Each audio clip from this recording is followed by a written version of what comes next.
Hello, everyone. Thank you for joining us today. We've got a pretty special session with Nick Marquez from Facebook Sports. He's got some solid stuff planned. Hope everyone is staying safe and you're, practicing safety protocols. Want to thank you for taking time to attend. We've had a lot of really good feedback for the first few sessions that we've had. Quick housekeeping, wanted to make sure you all knew that tonight we have a college game day social team coming in and talking through what happens behind the scenes with their content creation process, what they do. They're also going to be talking a little bit about ESPN's philosophy when it comes to college football overall. Please don't miss it. It starts at 6 p.m. Central, 7 p.m. Eastern, and for those like myself on the West Coast, 4 p.m. We also have a ton of other sessions too. Tomorrow we have one coming up on paid social. It's going to be really just like a baseline review on how to think in terms of the different ROIs from Instagram, Facebook, Twitter, YouTube, as well as some of the emerging stuff that's coming up on TikTok. I think it's going to be incredibly insightful for you all to understand how the monetization and paid aspects of social works. So stay tuned and come join us tomorrow. Nikki just popped in a link in the chat for those that were looking to sign up for some of the other ones as well. And as always, pop in your Twitter, LinkedIn in the chat. Nikki and Andres are going to be grabbing them all together and putting them in a Google Sheet so you all can connect with each other, send some messages, and really kind of build upon the community. And also, if you have this period, please pop them in the questions tab so that it's in there. And as Nick is going through his presentation, I'll just moderate with him and chime in whenever it's possible. So with that, Nick, can you hear me? I can. Can you hear me? Yes. Awesome. I'm going to hand it over to you. Thank you for joining us today. Thank you so much. Really means a lot to be able to spend this time with you guys and to do this with a crew that is super near and dear to my heart. So I appreciate the opportunity, Nita, and to see the guests you've lined up and the way that you're leveraging this time is really inspiring. And so appreciate that. I wanted to start today just by saying thank you, right, to everybody here. We're all working through a crisis. We're not just working from home, and you're all keeping the lights on at your institutions, on your channels, and finding creative ways to reach your fans. And by no means is this the most important thing in our lives, right?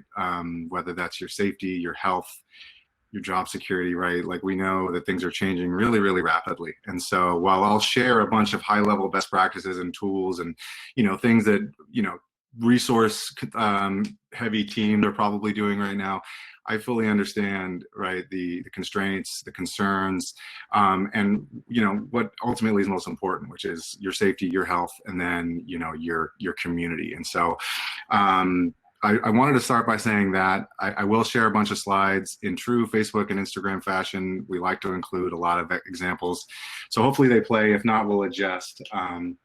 But all these sessions will be available on demand too. So if they don't play, we're still going to be recording it. Awesome. And we're going to have the link after the fact. Awesome. Yeah, we tested it yesterday. It worked out well. So hopefully my wonky internet out here in the boondocks work well. Wore my IG student section tie-dye for you guys today. I encourage you all to try to keep it light with your fit at home, and hopefully you're taking showers and getting ready and doing as you would any other day. So with that, I'll pull up my screen. We'll run through some stuff. I see some friends in the comment section, and so excited to connect with you all. And again, just to say thanks. So one sec. Same to you, Nick. Hope you're staying safe on your end. Yeah. You might hear some dogs barking, some babies crying, right? That's the MO for everybody right now. My 1-year-old's napping right at this moment, so we hit a good window. So we'll go from here. All right, can you guys see this, Nita? Are we good? You can see it. Cool. So if you've ever been to our offices across the U.S., you're greeted with these posters when you walk in. These are made by our analog shop, and I've been thinking about these a lot during this time. Primarily this one in the top left, right? What would you do? That's a saying that's plastered all over the walls of Facebook, and I think I think we're adjusting in a world in which there are no games, right? What would you do if there were not games, right? And what I've loved to see and what has really moved me is the creativity that this moment in time is spurring. And ultimately, when stuff comes back, when fans go back in seats, the muscles that you're building during this time, I think, are going to transcend this era. And what I mean by that is, creating new digital content series, thinking about how you're valuing and selling those series as marketing dollars, increasingly shift to digital, building those muscles with your athletes so that you're able to go into their homes for takeovers, for IG live withs, and building out that kind of network and ultimately helping them build their brand. And so we're in uncharted territory, but what's really been inspiring is the work you folks are doing, the work the teams are doing, that athletes are doing. And I can speak, from experience, we know that folks are leveraging the platform in massive and uncharted ways right now. IG Live, what you're seeing, just pop. And so inspired to see what you're doing and how you're doing that, and how you continue to take these lessons that you've learned and move those forward, hopefully into the fall and next year, as you build out new muscles and new content opportunities. And so today, I thought we'd take a look at what some of those examples are, right? Love in the time of COVID-19. How are you shipping love to your community, and how are you creating really fun diversions for them? Because nobody wants to watch the news all day long right now.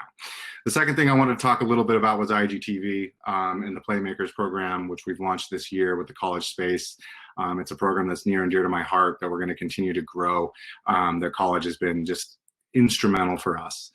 After that, if you know our mantra, we're all about creating sustainable value through your content. It's not just likes, shares, and retweets, but how are you monetizing that content? And one of Facebook's superpowers is the ability to convert those folks into purchasers, right? And so using your engaged audience to drive ticket sales, lead generation, merch sales, things of that nature. A little bit on IG shopping. I'm not going to go super deep, but I want to make sure everyone knows what tools are available now, what's coming. I know, in the college space, it's a little bit trickier to navigate name and likeness, but I do think there are some opportunities here, especially with your apparel partners. Lastly, just a very high-level overview of digital sponsorship techniques. Again, I see as a major opportunity as those budgets shift. I mean, as we think about what the world is going to look like. Are experiential things going to be a priority for your partners, or are they going to want that inventory online, right? Which is somewhat limitless if you're selling content. And then lastly, we'll open it up to questions and invitations for virtual beers and all of that later on this weekend. So cool. So the first thing that we're seeing that's really popping across the platform, and that I want to know more about what you're doing, is this like COVID awareness PSA style content, right? I love all three of these. I'll go over them real quickly. Team USA, they're doing a wash your hands challenge with Olympic athletes. What's I think really great about this video is her personality, but also just as simple as where she's shooting this, right, and how she's talking to the camera. And I really think we're seeing some really effective ways to kind of get the word out with your fans. Hey, I'm Olympic gold medalist Lori Hernandez, and I am joining Team USA's Wash With Us Challenge. So basically, I'm going to go ahead and wash my hands, and I'm going to tell you all about my favorite Olympic moment. Let's go. So, my moment feels pretty obvious. Our final 5 gold win, that was crazy. I mean, I had enjoyed that day. I remember feeling really nervous. Cool. So she's going over an Olympic memory. She's spending, the full allotted time that the CDC and World Health Organization is suggesting that you wash your hands. And then she's challenging her teammates and her fans to do the same thing, to create a video, to share their memories, right? That's something that's scalable across sports. As an Oregon football fan, I could do this with my buddies and talk about my first trip to the stadium, and think about ways that you can leverage your ecosystem to do that. The second example, this is from, I think, an unsuspecting kind of quote unquote star, if you will, of this whole the coach for Liverpool, who's had a couple of moments that have gone a little viral. But Liverpool's created a really great IGT video where they're thanking first responders. Hey. Myself, the staff and all the players of LFC would like to take this opportunity to deliver a message to say thank you to all the incredible people who work in the help services, so all the help workers, if you want, out there. It's unbelievable what you are doing, and on behalf of all of us from LFC, I would like to say thank you, or how we would say in Germany, vielen Dank. Pelo trabalho que você faz. Hey. Oops, sorry. So again, really easy. This is shot on a phone. I think a lot of times you hear IGTV, people tense up and they think they have to do super premium vertical shot, DSLR style content. And this is done with just a number of, vertical shots within each athlete's home and then pieced together for longer form content on IGTV. So a cool use of the platform, and obviously a really touching message from the entire club. Lastly, live with, right? Now this is a major moment. Steph went live on his Instagram account with Dr. Fauci in an era in which it's not always easy to parse out what the accurate information is, and especially if you're a younger person who may not be watching TV, using Steph's channel to deliver that message is really, really powerful. I do think live with is having a major moment. You've all seen it. It's one of those things that I think will live well beyond this era, right? And so from a college perspective, as I think about how to leverage live with, I know Tennessee football is live right now with one of their student athletes and a reporter. You could go live with, let's say, your linebackers coach and your NFL alum linebacker aimed at like recruits, right? Like, here's our lineage, here's our history, here's the technique, and here's how we got this guy to the league. Live with an alum for a graduation ceremony or a senior day, right, where we're going to celebrate all of the kids who didn't get to play their last game, and let's do that by helping them build their brand on our channels, but also going live with maybe an alum to celebrate them or to say thank you. And so this Dr. Fauci moment was really cool. If you haven't seen it, you can find it on Steph's page. He downloaded it and then re-uploaded it to Facebook, so it did live on past the live moment. And just would love your sound advice. So I'll start with a pretty simple one, I think, but just in terms of, how is COVID-19 different from the flu in terms of, how it, interacts with the body and just how it spreads? Well, it's similar in some respects, Steph, in that it's a respiratory illness that's transmitted. Right. So, I mean, really, really valuable information. We all know it's not the flu, but it's really helpful for staff to use that channel to reach, the teens that follow it. I had a couple of questions on that. I thought that was really cool what Steph did with Dr. Fauci. That was really mentioned. I love seeing the comments and how like from a tactical standpoint, what are some of the tips that you have in terms of increasing the video quality and the audio quality on those lives? Yeah, that's a great question. I mean, obviously you want to have the latest version of Instagram downloaded. You want to make sure that you're on a really dependable internet connection, and so is your guest. You want to be in a really quiet place. You want to turn off all of those notifications, right? I think we've had multiple instances in which even like Mark has gone live. Good old Mark, my buddy Mark Zuckerberg, has gone live and had pings on his phone, right? Being able to turn off those notifications ahead of time, and then you want.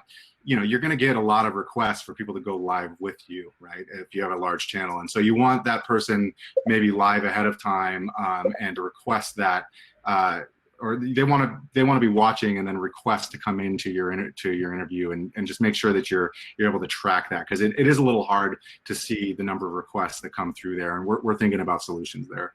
Awesome. We got a question here from Sunny. Does live work with multiple people? Given that we're all staying home, can we interview multiple people at the same time? Not right now. No, it's a good question.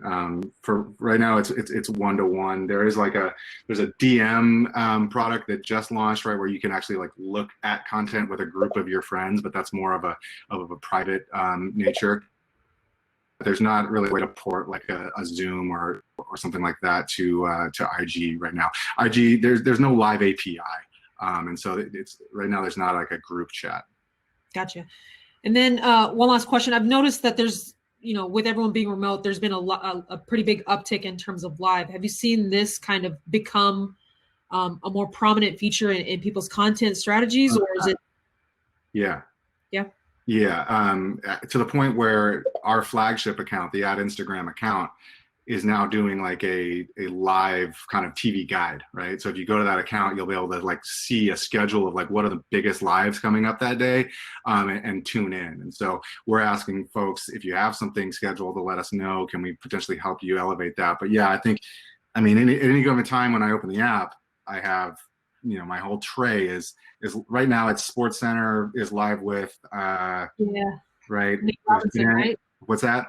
It's Nate Robinson. Yeah, NBA is doing a fantastic job with this. Overtime in the youth space has been using live with a lot. So yeah, definitely, and we're definitely seeing that bear fruit in terms of like the metrics, in terms of the usage and things like that. Miley Cyrus has been going live every single day, too, which has been great. Right. Are you? I know this is another question. From a producer tool standpoint, are you in the pipeline of what the product looks like? Don't want to get ahead of where you guys are in announcements, but is there potential horizon for some production tools coming in? Yeah, I don't have any information on updates on that right now. It's obviously things we're thinking about a lot, or being able to watch that live on maybe a different surface than a phone. But nothing to announce right now, but definitely like a lot of work streams spun up around live on both of our platforms. Awesome. Thanks, Nick. Cool. So the second thing I wanted to make sure that everyone was aware of was the ability to raise money for a cause on the platform, right? And to use your channels. And it's been very, very effective for athletes. We've raised over $1 billion, I believe, last year across the ecosystem, and athletes have had a pretty strong hand in doing that. And so this first example you see, the Steph Curry one, this is live right now. He's raised over $150,000 the last time I checked, and he has a fundraiser on his page for Feeding America. And so there's a number of approved nonprofits that are already in our system that you may be able to simply start a fundraiser for right now.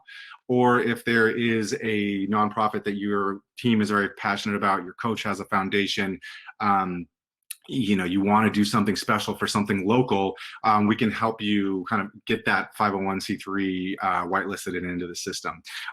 With Trevor Lawrence raising money, I saw Sam Ellinger launching a GoFundMe. This is a way to leverage your existing ecosystem, your existing audience, and to do it in a way that's kind of seamless for the user, right? They're not leaving. Facebook also doesn't take a cut of any of the money that comes from this. I don't know how some of the other ones work. And then there's also a donation sticker on Instagram that ports back to the fundraiser as well. And so very proud of the way people are using this. The other use case is within a live experience on Facebook.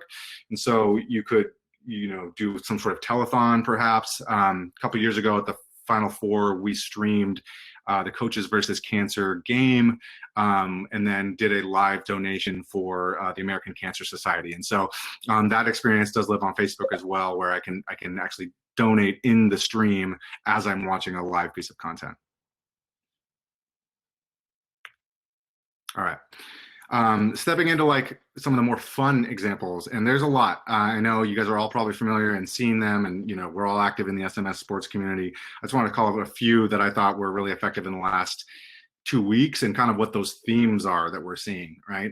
The first is definitely archive content, right? I think leagues, teams, everybody is like, almost scraping the bottom of the barrel now of some of what their archives look like. Notre Dame is in a very unique situation. They own all the rights to their games. And so what they're doing is watch parties with their coach, with the Leprechaun, with their other athletic accounts, and they're able to use it, create what feels like a live experience. But I'm in there chatting with Brian Kelly about this game against Texas, which I thought was a really unique kind of fun spin on this. We're seeing a lot of different takes on the way this is done. For those that aren't familiar with watch parties and premieres, two tools on Facebook that I think you should be using for your VOD video on demand. Premieres tease up a new video as if it were live, right? And so if you have a hype video or you have a great PSA, I would definitely recommend using premieres because you're going to see great engagement in that live window. You're going to see fans talking to each other, and it's going to feel like a piece of live content. A watch party is where you can actually tee up a series of videos. So let's say it's a player's birthday or Throwback Thursday, and you want to go look at a historical moment in your team's history. You can actually tee up highlights or game footage, or Clemson does their vlog in this fashion where you can actually watch a series of videos together, and again create like this co-watching experience. The second piece that we've seen really take off is this like athlete vlog style content. I won't play this very long. Toronto is basically using Serge Ibaka. He's in his house. He's quarantined. They have a whole series now that they've spun up in the last few weeks called How Bored Are You? And this one, he's like teaching you how to wear a scarf. What's up, guys? Today, I want to talk about art. And I'm sure you guys know I love art. All right? So I want to show you how to wear scarves. And I have 3 types of scarves. I want to show you how to wear them. Again, this is the type of stuff that you're bound by the wins and losses. You're bound by the games. And that, like, it's hard to sometimes be able to think outside, quote unquote, of the box to create content series. But here's one that I think, again, is like low production cost, fun. They've added some music and a slate on this, and they've created a content series that could eventually live on. They could throw a brand behind this, whether that's a scarf brand or whoever it may be. And then the third piece is fitness. And I think you've all seen an explosion of probably fitness and cooking content. I know someone from Ironman is on the webinar. Ironman is doing like a whole series of virtual races, which are on Facebook, which are going to be pretty amazing. This example with the Chargers is Austin Eckler and his girlfriend, who's a trainer. They're at home. They're shooting fitness style content. Again, on a phone. They've added some After Effects here. College, we all know, has like the best strength and conditioning characters in the world, right? And so can you leverage your coaching staff in a way that is recruiting focused, but also delivering value to your fans in a cool kind of fitness routine? Ooh, baby. What's up, guys? Full body workout. Yes, sir. This is my girlfriend, Tay. Hi, everybody. She's going to be taking us through a workout today. 4 exercises, 30 seconds on, 15 seconds off. Shout out to the Chargers. I really think what they do on Instagram in particular is super creative, and would definitely recommend people follow them if they don't, just for ideas. They're always super current, and they do a lot of really great stuff that I think is really original. Lastly, on the tool side, I just want to give a shout out to Facebook groups. Groups are a place where it's inherent that community lives, and teams have the ability to launch their own groups. And I think we're seeing the teams that had groups in place before this happened have an extra outlet to engage their avid fans, to create community, to create user-generated content, to drive watch time, to host watch parties, right? You can think about virtual experiences in your group. In a world in which lead generation may not be done in person as often, how do you use a group to create a virtual experience with exclusive content, right, that you can ultimately retarget or re-engage? Every team in the Major League Baseball has a group, and what we see is just big numbers in terms of the amount of interactions that happen across these groups, the amount of video that they watch, how much folks are posting every day, and that there's also a bunch of unconnected fan groups that are also super active. And so in a time in which you're maybe stepping back, thinking more strategically, maybe have a little more time to think about how you manage your channels, I would encourage you to think about groups and to maybe think about what that angle could look like for you.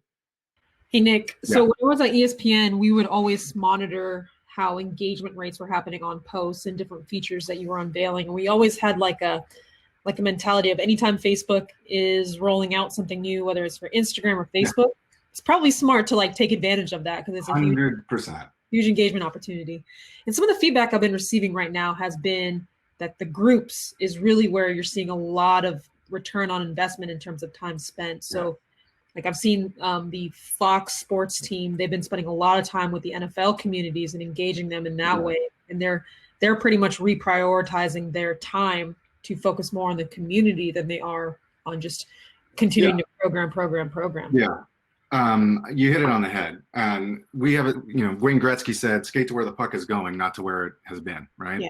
And so, right. Like, Facebook is doing Super Bowl commercials for their group's product. We've never really done a ton of marketing for some of our products. And that gives you an idea of like how high of a priority this is for the company. And so, yes, I would encourage, like, when new products come online, the worst thing you can do is adopt those in the case that A, you can monetize them down the line, or B, you can leverage this audience in some way. So I do think that's a smart way of looking at it. I was talking with some friends from the Dolphins yesterday, and they launched their own group 2 years ago. It's now a very valuable space for them. And Mark has talked about going from the town hall to the living room, right? And Facebook is maybe more focused now on highly engaged, smaller communities than a fire hose of newsfeed. Not to say the newsfeed isn't a valuable place and won't continue to be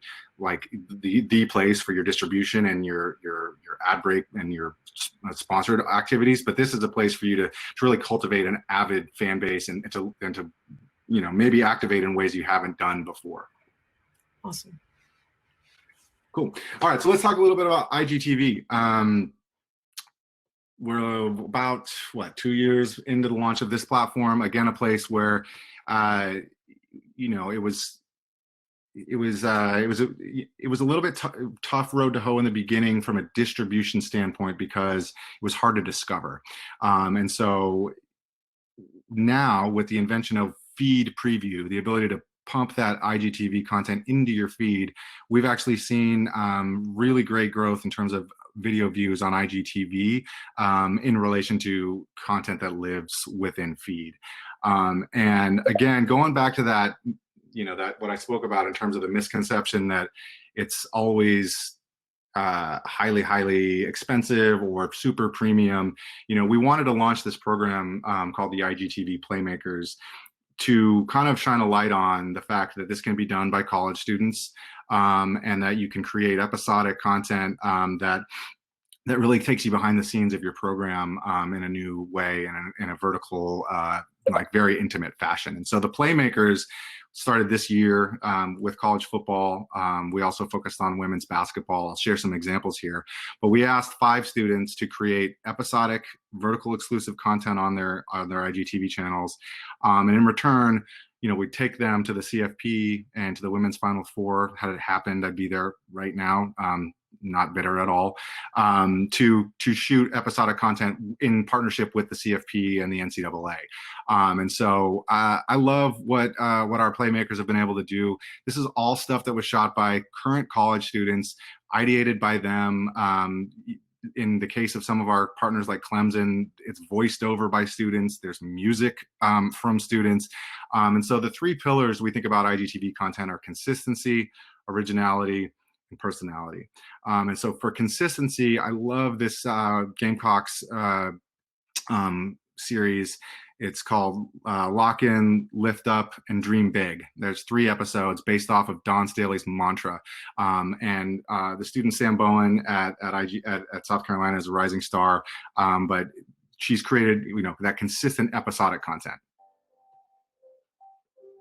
We were talked about a lot, meaning the whole culture of women's basketball. It was a thing this particular season. I mean, it was highly competitive. Second is this originality. The first thing I do in the morning is take my dog for a walk. He wakes me up at about 6:30, 7 o'clock a.m. He's not even 1 year old. We got him over the summer in June, and he turns 1 April 29th.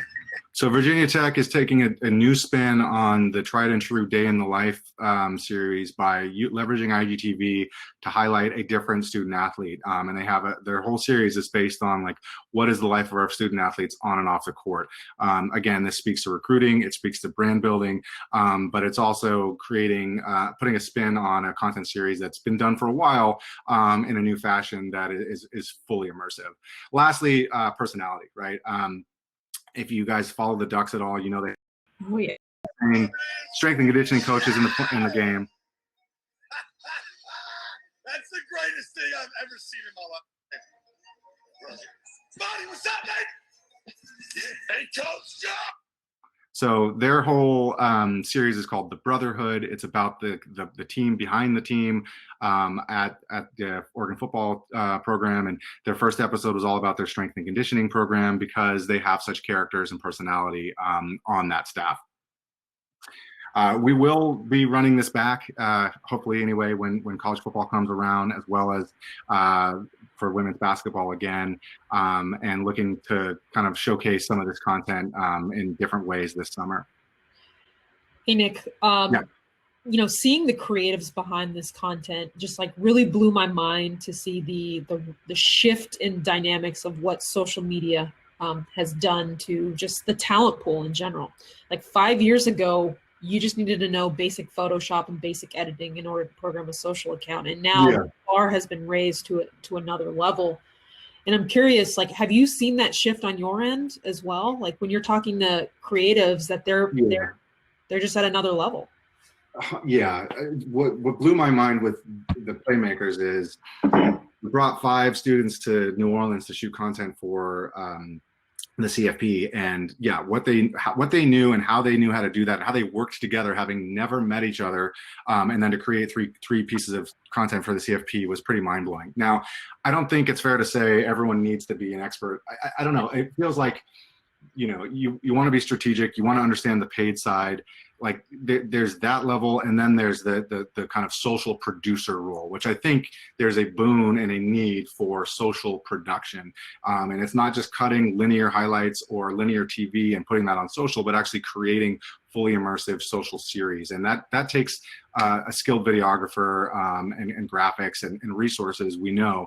But I definitely do see that being a major kind of push, and this program is designed to help get kids like this jobs across the industry. Yeah, I've long said anytime I talk to anyone about how to crack it into the industry, it's about being a Swiss Army knife, not just in the content creation, but you got to know, how the money flows through the industry. Definitely. Yeah. We got a question coming in real quick here. Does the algorithm on Instagram favor long form video content for broader views over static posts, even short form video content sub 60 seconds? I don't think there is unlike Facebook, in which we're asking you to produce longer, we're literally saying 3-minute plus content gets greater organic distribution based off of episodic and loyalty and retention. That's not really a component of the Instagram algorithm. It's really based off of like, what are you engaging with the most, and you're going to see more of that. Not necessarily, as Nita mentioned, like IGTV, it's new. So there probably was some instances in which it may be a little more prevalent in feed, but that feed preview is really what's mitigated kind of the distribution differences between the short form and the long form on IG. I've noticed too that a lot of brands are starting to build carousels, even if it's just 2 posts. Are you seeing a shift in the algorithm towards like multiple pieces of content uploaded per post? Like if there's, sometimes I've seen SportsCenter post a carousel of two pieces of content. The first one's a video and the second's just a static image of the actual of the video itself. Yeah, I don't have data behind that. I definitely think it's a creative way to extend the lifetime of your content and to do that in like the native feed environment.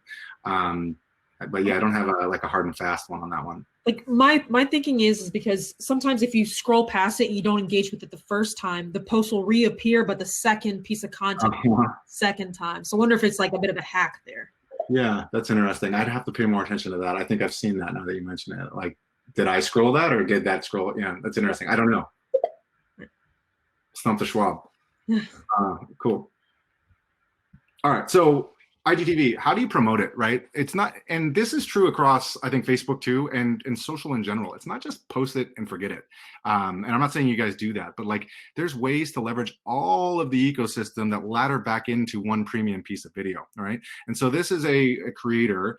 She has a Sweets series on IGTV, but she's using all of the components of Instagram to promote that piece of content, right? And so 3 days before her episode comes out, she has a story that like is driving anticipation.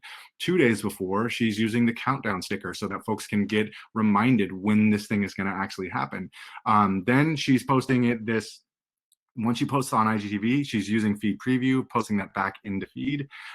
She's sharing it into stories on step 4 here. So using that to, drive this into that stories tray so that if I'm a stories, consumer over feed, I'm still going to see this and be able to dive back into that IGTV content. Lastly, she's sharing it onto Facebook. And then 10 minutes after, she's going live and taking Q&A and giving away Easter eggs about the episode. And so, start to think about like that portfolio and how you can complement those pieces and not just, it's not just kind of like posting it and hoping for the best, but it's like, using all of the tools at your disposal, whether that's groups, Facebook stories, Facebook Live, the same type of mantra can be applied across to drive awareness around a premium piece of video. Or for like sponsored, metrics, right? And so like creating minisodes or snips or clips that you're placing across the platforms. Last thing on IGTV. So this is a piece of content shot by Manchester United. It's done at a media day. It's done on a cell phone with a $5 game that they bought at like a thrift store. So I want to make sure that like you guys don't feel like it has to be graphics and fully produced to drive a ton of impact. What works really well on Instagram is what we call like this oddly satisfying content, right? And so this is a media day. They got guys in and out.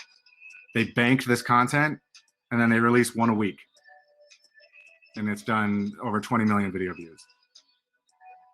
You just kind of want to wait and see how far can you get, right? So thinking about fun ways that you can use IGTV to keep folks engaged and drive watch time.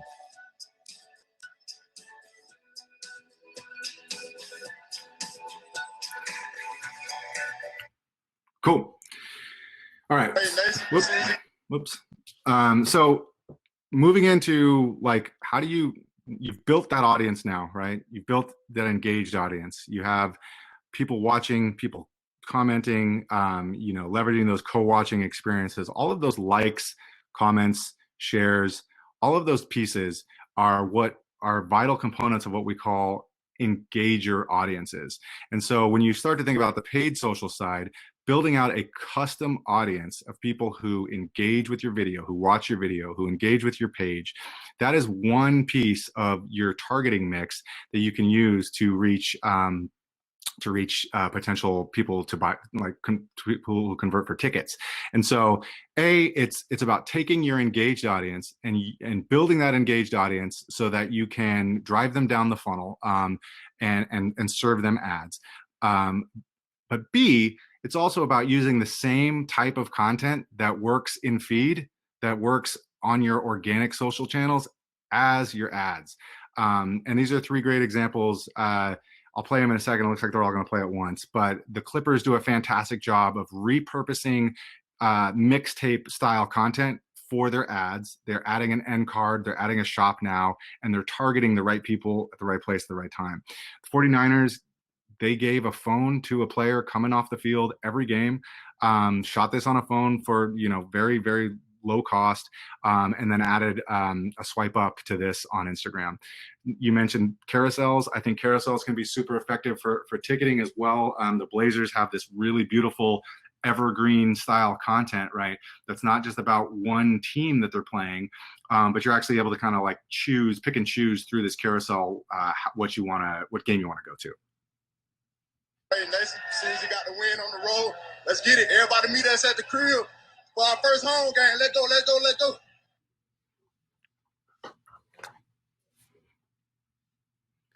And so if we're really passionate about using your organic content to drive your ticket sales. And that's done again through the audiences, the custom audiences, the targeting, but also through repurposing the content that's already working. And so using a tool like CrowdTangle to understand what's overperforming with your audience, testing and learning, seeing what's most effective, what fans are engaging with, and then using that as your actual ad. The Buffalo Bills did this year. They took a number of organic pieces of content that they posted across Facebook and Instagram, Josh Allen content, and they kind of doubled down on that, and then use that as their ads to 10x increase return on ad spend for single game. And again, this isn't all about one specific game. It's a evergreen, always on strategy, right? And so if I hit that shop now button, I'm actually taken to their ticketing website where I can choose the game I want to go to. They're tracking where those sales are going through things like custom conversions and stuff they have in place with like our pixel integration. And they saw a really nice return here. What they told us was page engagers and video viewers were two audiences that were very fruitful, and stuff that they hadn't actually used in coordination with all of the rest of their audiences. And so in addition to your website visitors, your past ticket purchasers, your season ticket holders, all of the first party data that you have, using these audiences together is really effective in a series of ad sets. And here's what the ad looks like. So it looks like just like another piece of content, but you're really driving on the fan experience, or making fans feel like they're missing out by not being able to be there.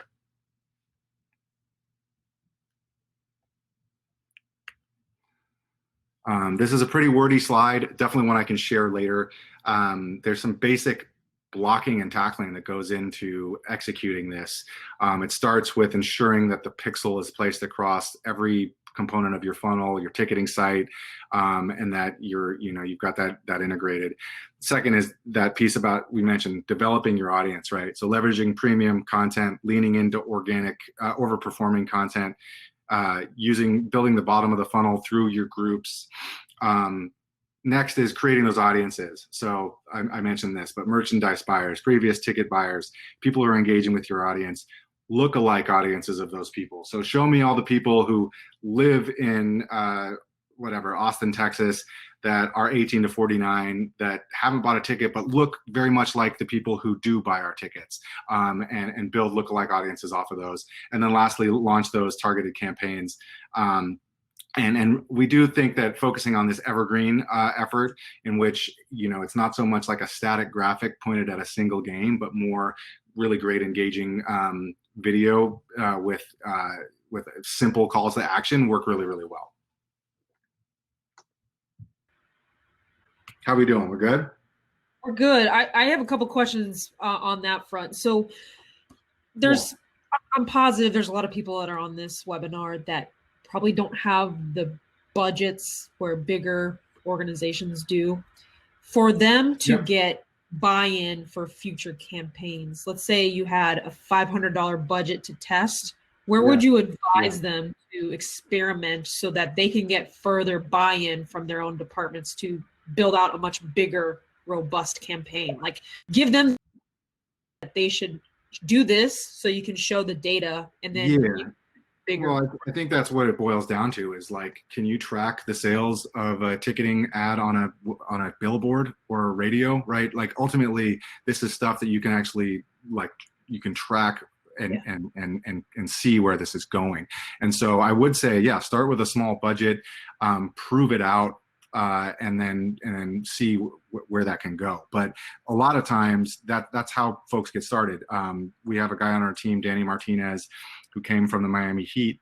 The Miami Heat are probably one of the best in the world at this, but he started with a very small budget, and eventually got his team president to, more than triple down on that budget, because he was proving the efficacy of targeting the right people at the right place. So I think it starts with leveraging a small budget, testing and learning, and then being able to prove out that you can track those purchases. And we do have a case study with the Heat that I can share, but they've generationally flipped their ticketing audience by about 10 years. Their average fan is coming in as 10 years younger, based off of how they're activating on Instagram and Facebook. Interesting. And another question I had was, what kind of data do you have that shows paid campaigns help drive growth of your platforms? Growth in terms of fan, like likes and stuff like that, or yeah. Or just in terms of like if you're running a paid Instagram campaign or a paid Facebook, how many of those people that see on average that see that ad are liking the page or following you on Instagram? That's the thing, is they're not. Like, you don't, it doesn't matter how many page likes you have, flat out. You can be the biggest page in the world and many people as a mid-tier program based off of your strategy. And so the beauty of, you know, targeting folks is that you're widening that funnel beyond the people that like your content through those lookalike audiences and through that retargeting. And so I would not get caught up in having to grow my page versus how many people can I reach with a paid strategy behind my campaigns. Gotcha.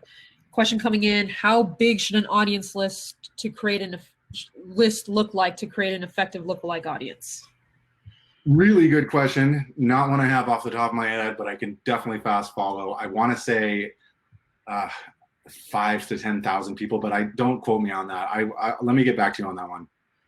I definitely have that answer. A personal question. Sometimes I'm shopping on Amazon or even like on Wayfair, and I'm scrolling through and checking out some products, and then I close out the browser, and then I open up Instagram, and I'm seeing the exact same things as an ad. How does that work?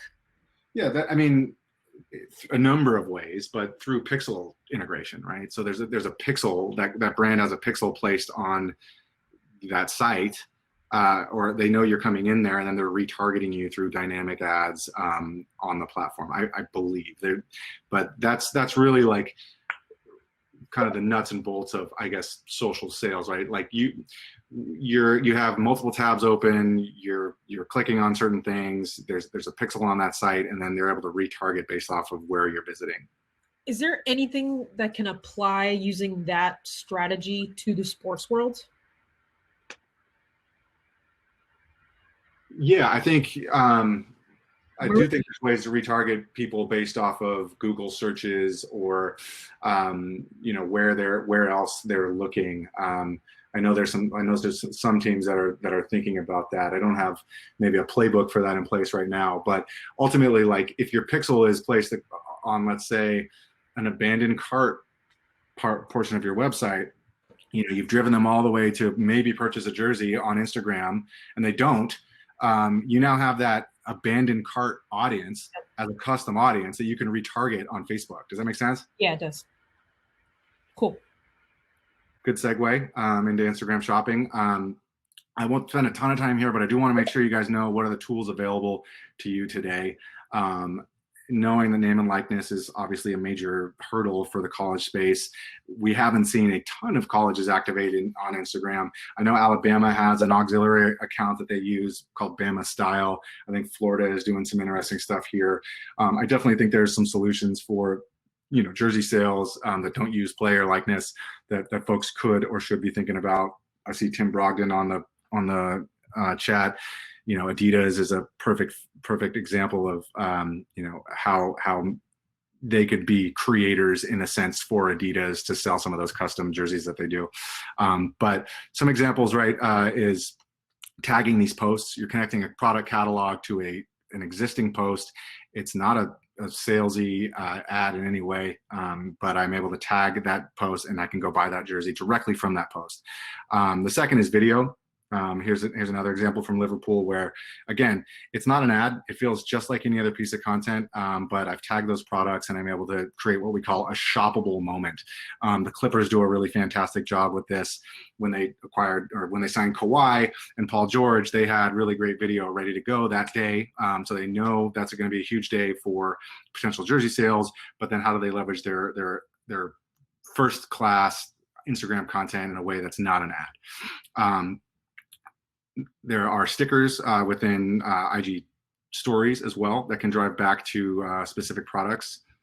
And then lastly, this content lives in Explore, right? There's a shopping tab within Explore. And so what we see is oftentimes shopping content has a little bit of a longer shelf life.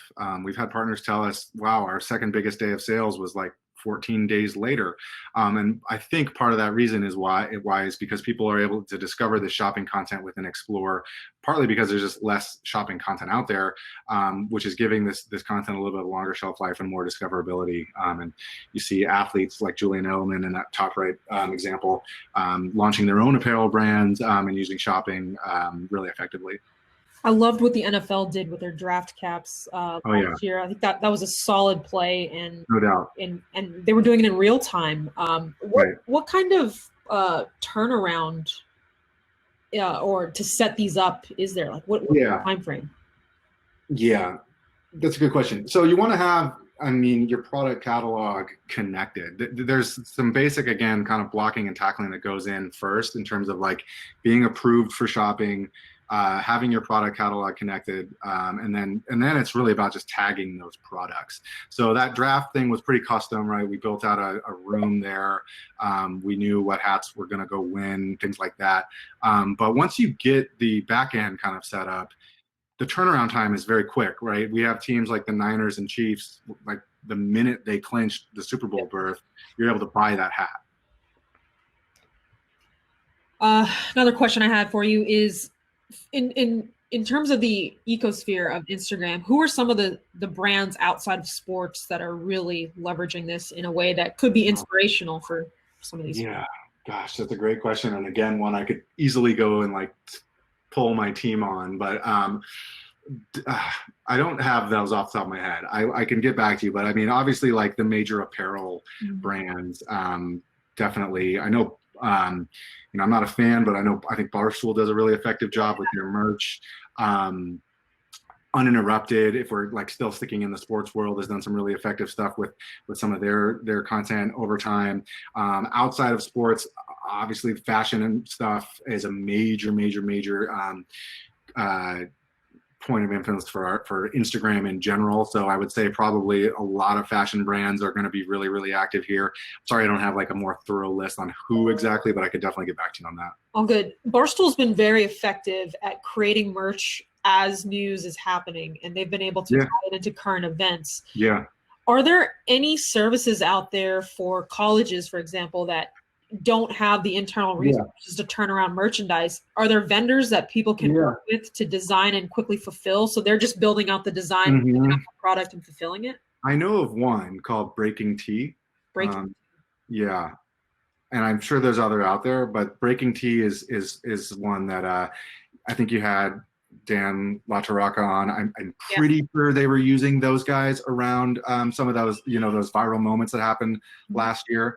I'd have to double check, but I'm Breaking Tea would be one I'd check out. Awesome.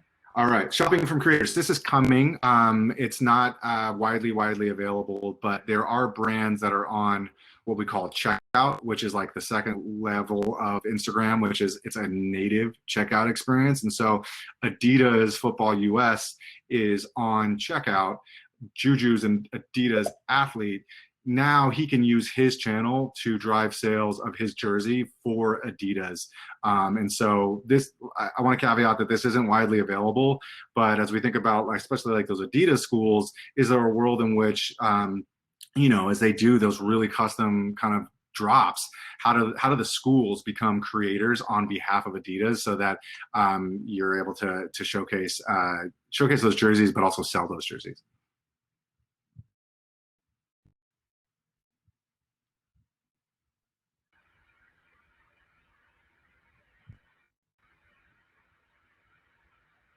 And it's all native right there. Pretty slick experience. Sweet.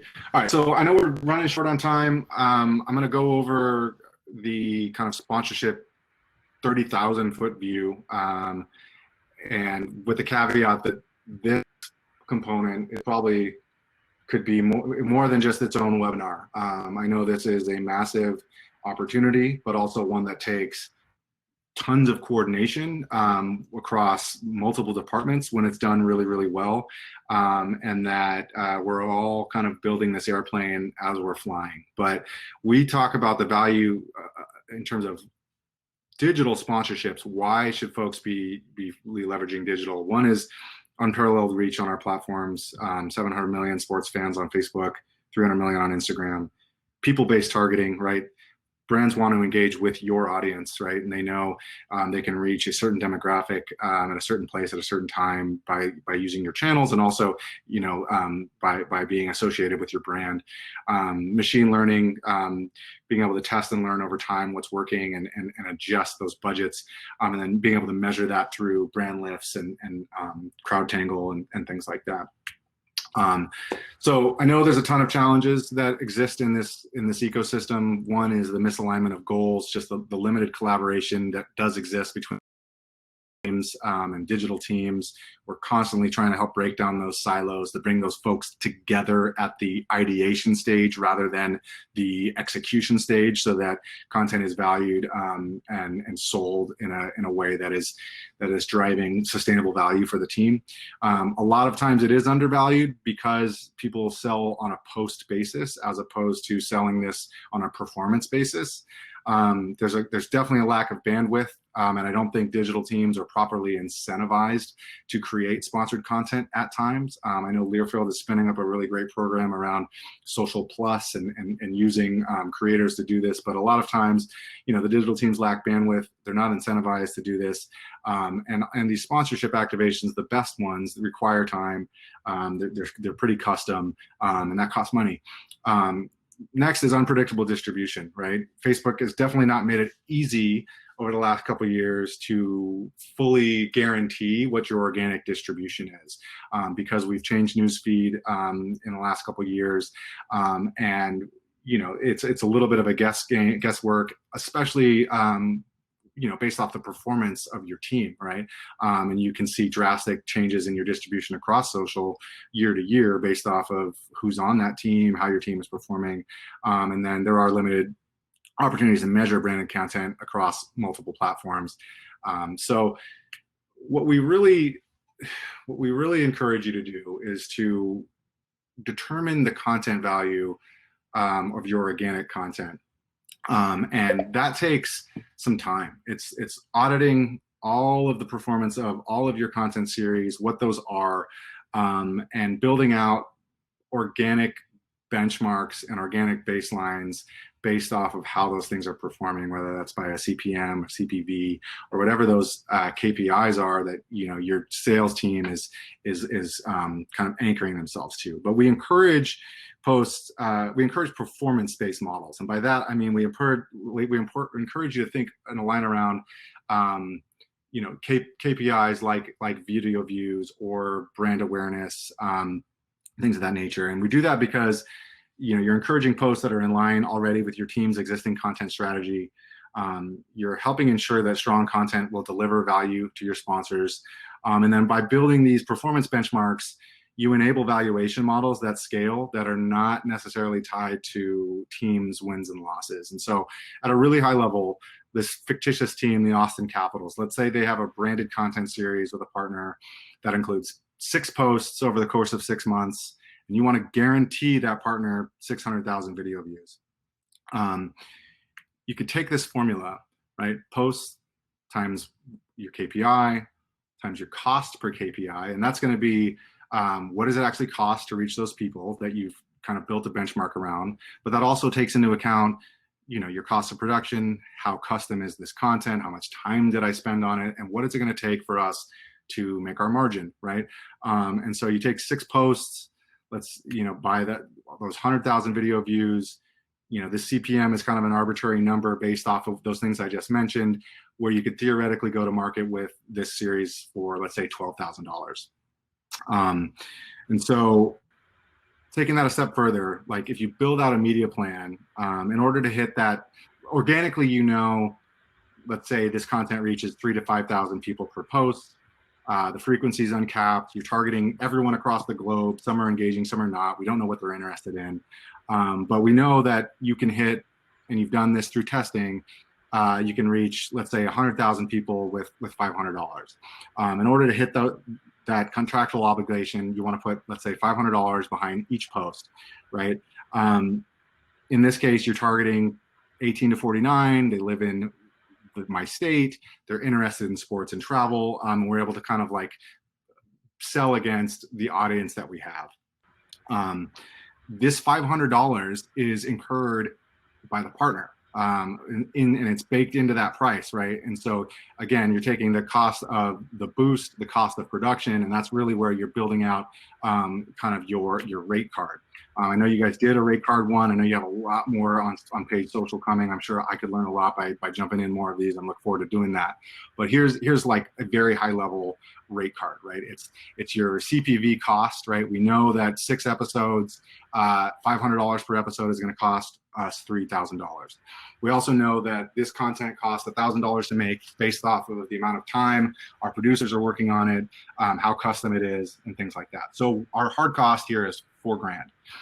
Now, you know, based off that equation that we came up with a CPM of $20, or CPV of $20, that's a $12,000 price tag. And so in this instance, you're able to pocket $8,000, and you're able to guarantee that distribution as opposed to, you know, kind of hoping for the best here. So I know this is, I think this world is going to take on such importance as marketing dollars shift to digital, and as folks maybe are a little leery of going back out into the world, in the world we live in, right? So is hospitality going to be as important? Is signage going to be as important? I don't know, but I do know that digital is somewhat limitless, and that we do see teams on the pro side making a decent amount of money year to year, you know, in the millions of dollars based off of their branded content approach that takes this into account. The other thing that I think is really important to highlight here is, by boosting that content, again, to an unconnected audience, right, you're widening your funnel, right? And so in a sense, right, here's a piece of branded content. Here's my engagement audience, right? There's my engagement audience. I'm using that engagement audience to sell tickets. So the same people who like this branded content are now going to get served ticketing content. And so, you know, and you can think about why should I be doing branded content? It's not intrinsic to my brand. It's, you know, sometimes it's a pain in terms of who we're selling to and how custom this is. You're washing both hands this way by being able to sell tickets based off of growing that funnel. So you're double dipping based off of, you know, the partner helping you kind of build that video view audience. And we do see teams that sell on this model routinely lead their leagues in video views when they're not a winning team or not the biggest team in the league. So that's that in a nutshell. I know we're right at about an hour. I want to make sure that we have time for questions. So I'll quiet down now, but thanks for sitting through all of this, and I hope this was useful and a lot of thought starters here. Nick, this was awesome. This is a great segue into tomorrow. We're doing a paid social seminar, a webinar, excuse me. And then on April 16th, we're doing a branded content 101 session with Blair Herder, which is, for those that might not understand what branded content is, we're breaking it down for you so you understand that. And as questions start popping in, I do want to mention that while you're talking about dollars shifting from linear and traditional to digital, I think the people that are in digital are also one step ahead and thinking, like, even I've noticed where the return on investment in Instagram versus Facebook, like, we get 2 views to 1 when it comes to you know, the CPV campaigns. So really interesting stuff. And we've got a couple of questions coming in here. First, is Facebook working on a music licensing deal with major record labels? That's a good question. I think we've been having those discussions for a very long time. I don't have anything new to report there. I think the biggest thing you've seen is the music sticker on Instagram. That's designed. Can we stop? Should I stop sharing this? Let's see. Yeah. That's designed to you know, help your fans add a sticker to their content. You're not going to, obviously, as a brand, especially like if you're verified as a team, you don't have access to that sticker. I don't know where we're going I would say probably not the biggest priority in this day and age, just given that so much of our work stream is focused on COVID-19 relief efforts and helping people work remotely and raise money and things like that. But I definitely know that that's obviously a major point of emphasis for our entertainment vertical more than the sports team. Awesome. Would you recommend using an open group for all fans or a private one for season ticket holders or other super fans? Yeah, good question. I think I do think the season ticket holder one is pretty valuable, and it's a way to add additional to that price, and would encourage you to maybe start there. If you're going to do something that's open to all fans, I would ensure that you have some moderation components in place, that you make it a safe space for people, that you interact, that you welcome those people into that group, and that you maybe think about some component of your team, right? Whether that's sneakers or, I know teams are interested in building like affinity with LGBTQ community in their towns. So how can you maybe audience that speaks to lifestyle or something else that's not necessarily just the team, if that makes sense. Yep. And last question, are brands that are tagged in branded content able to retarget engagers of the content as a customer? Good question. I don't be able to share that engagement audience. They're able to see the performance. They're able to boost that content. The way you would want to go about retargeting those folks is doing that on their behalf. So let's say it's a cruise line or something with a sign up. You can do a great piece of content with with Royal Caribbean, and then based off that engager audience, retarget them with lead generation for Royal Caribbean. Awesome. Nick, this was phenomenal. Thank you so much for your time. I owe you guys. No, thank you. It means a lot to actually like practice speaking and stuff. That was the most important thing. Awesome. Well, I hope you stay safe. Hope everyone stays safe throughout this. And, we, like I mentioned, we have another session coming up tonight with the College Game Day staff. Shout out to Ann Drinkard. She's a badass. Yeah, definitely. Excited to have this. So again, thanks everyone for joining. This is going to be available on demand. And thank you. Bye. My pleasure.